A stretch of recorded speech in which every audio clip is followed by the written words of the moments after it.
Hi, in this tutorial I'm going to show you how to print background color in WPS Office. If we want to do it, first we need to go to page layout, we need to click on page color, and here we need to set the color of the page. For example, I'm going to set here maybe this one color, I click on it. And now if you would like to print it, you need to go to the left upper corner and you need to click on File. Then you need to go to Options, and here Options window will be successfully displayed.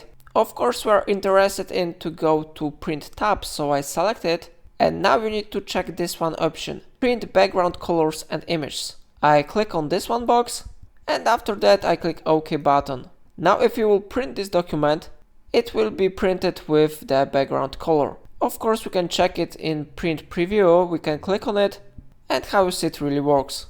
If I helped you, remember to like this tutorial and subscribe my channel, and please let me know in comment if it solved your problem.